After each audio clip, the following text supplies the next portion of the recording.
to a special episode of Raven Conversations. I'm Joe C. Madel, State Public Affairs Officer for the Washington National Guard. And today we're on location at the Washington State Capitol with Lieutenant Colonel Steve Hobbs, but we're here in his office at the Secretary of State. You are state's Secretary of State. I am. Thank you very much, Joe. Yeah, thanks for joining us. And he's here to talk to you about his career a little bit. What does the Secretary of State do? And then kind of some other information about voting and that kind of stuff. Thanks for coming on and talking with us. Oh, yeah. Well, thanks for coming to the Capitol. Yeah. Anytime, truly. So if you want to give the viewers a quick background on yourself. Oh, your history. Yeah. Well, I'm Steve Hobbs, your 16th Secretary of State. I got appointed in November of 21. Before that, I was a state senator for about 15 years and won my election to the office to keep it this last November. And then I'm still here, so that's good. But before that, I was on active duty. So I served on active duty for quite a bit. And if you go back even further, I actually started off in the reserves in 1987, then went active duty for about 10 years. And in fact, Joe, you may not know this, but the reason I went active duty is because I was working for a political campaign. Guy running for Congress. He lost in the third recount by 1,200 votes, which is not much. And I was driving home in the rain. My car blew a head gasket. I walked home, saw my wife, and went, honey, guess what? I'm going to have to find a new job. I'm going to go back to Sears. The election didn't work out. And she said, well, I'm pregnant. So I called the recruiter the next day, and I went on active duty. I came off of active duty in 2006, and then shortly after I ran for office. Yeah. You've been in the Guard ever since coming off active duty? I have been, so. Yes, yeah. I love it. So I think my first question is, and maybe those at home who have no clue, what does the Secretary of State do? Joe, that is a great question because I get that a lot, especially during election time. People are like, do we elect a Secretary of State? That's really weird. So the Secretary of State in this state, in other states, they all have different portfolios. In this state, I have elections, I have charities, nonprofits, and corporations. So if you have a business that requires a corporation, I'm going to be the one signing it. Also, we deal with archives and we deal with our libraries. So all the libraries in our state prisons, state hospitals, and in 2 youth detention facilities, we own those libraries, and we do a lot of work with the libraries in your local communities. We partner with them on different projects and such. We also have ACP, which is the Address Confidentiality Program. So that is a really awesome program. So those people who are victims of domestic violence, and they want to be hidden and protected, we protect their address. We forward them the mail. We forward them their ballots so they're protected from their perpetrators. So we're kind of like I've heard it called the junk drawer of state government. They kind of throw different things.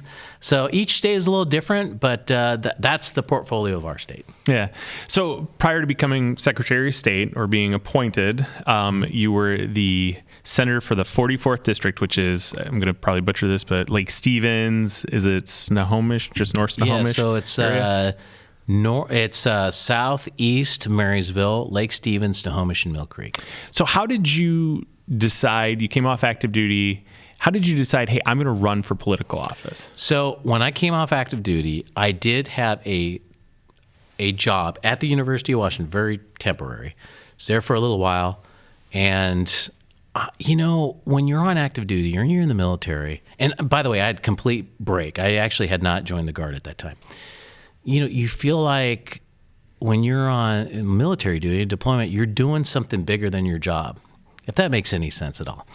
And I felt like in the position I was in, I felt like I could do more for my community, do more in public service. And I was approached by a couple of friends who says, hey, this state Senate position is coming up. We think you'd be great. You should throw your name in the hat. And the rest is history. Then I ran. Somehow I won. So you weren't in the Guard at that time? No, but shortly before getting elected, I was in the Guard. What brought you to the Guard? Just kind of missed the service? So I missed the service, for one. And the other thing is, this is a story about my relationship with the Guard when I was on active duty, because I deployed to Iraq in 2004. And the 303rd was based at Camp Victory, I believe, at the time. And I relied on them a couple of times for escort service, because all we had were SUVs at the time. We didn't have the up armored Humvees. So I'd go to the 303rd and go, hey, can you guys help us escort me? That's when I met, at the time, Lieutenant Colonel Fowler, and he's since retired. A couple other folks that I became friends with, and I was just so amazed at what the Guard could do. They have all these civilian backgrounds, and it came into play when they were deployed. I remember going to their barracks that they had, and they had developed. They had their own like server systems. They play video games, and they had these bunks that they had made themselves. If I need to do anything, I got to do a work order, So I was really impressed with them. Yeah. So you kind of mentioned that dual, civilian career, Guard career. So you're a great example. You're a traditional Guardsman, currently still serving. What do you find your civilian job has brought to your Guard career? Oh, definitely the leadership skill. All those leadership skills that I learned as an officer in the National Guard, in the Army in general, has been brought over to the Secretary of State's office. Those apply. Also, it teaches you humility.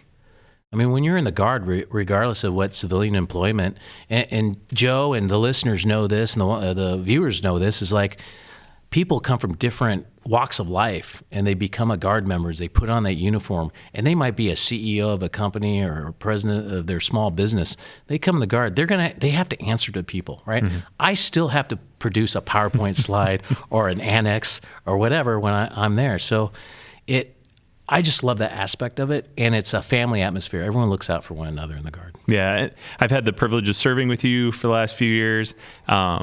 I think we've always had some great conversations, but you say it's always very interesting because the Adjutant General comes to you yes, and talks to you about stuff, and you're like, I'm here as Lieutenant Colonel, not as a Secretary of State. So it's definitely an interesting role, having this kind of career and then having that career in the Guard. It is, what's good is, and I encourage anybody out there who, if you want to run for the legislature, you should run for the legislature. We need more people in the Guard in the legislature because when I was a senator, I had that Guard lens.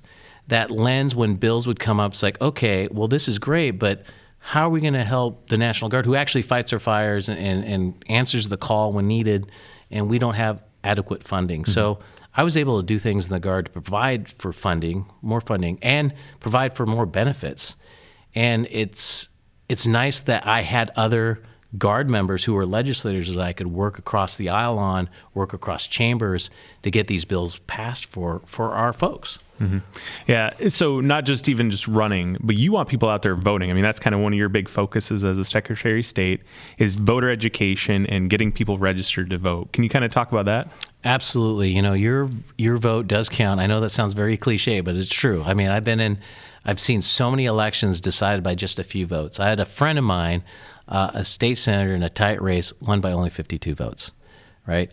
Because your vote does matter. And it doesn't matter if you're Republican or Democrat. You have to have a voice, especially if you're a Guard member. I mean, the people over here can decide what benefits you receive, what extra funding that the Guard receives. All you got to do is look at other states and see how much more benefits they have, how much more funding they have. This should matter to you as a Guard member. And so I encourage every Guard member to vote. Yeah. So outside of your career here, your career in the Guard, you also are a part of OrcaCon. Is that correct? I am. So I am a board member of a nonprofit called OrcaCon, which is a tabletop game convention that we have in January. Joe, you know this. We talk a lot about nerd stuff. We nerd out on stuff. I hope that's not a secret. No, the viewers can see the stuff behind you. So yes, I love tabletop games. And in fact, I have taken that love with me into this office because Washington State is the tabletop gaming capital of the world. We have Wizards of the Coast here. We have Paizo. We have Green Ronin. We have all these smaller game companies. And Magic the Gathering prints like 1 billion cards. Wizards of the Coast provides $1 billion to the state in revenue. They do revenue of $1 billion. So we, obviously we get that in terms of job creation and B&O taxes and et cetera. So we've been promoting that. In fact, we are going to do a trade mission to Japan, and we'll be talking about that very issue, giving us market access to some of our game developers into Asia and to Japan, and we're looking to do that in Europe as well. And it covers all the aspects of gaming. It's not just the people that develop the games, both digitally and analog-wise, but it's also artists. It's also writers. So I really enjoy this aspect of the office, being able to kind of promote the nerd culture here in the state of Washington and actually help our economy as well. No, I appreciate that. Truly, I appreciate you coming on and talking that stuff. And if you like the video, you can hit like, leave a comment. We can definitely get it to the Secretary of State's office. Subscribe to the channel, and you can catch more of these videos. Thanks for coming on. All right, thank you.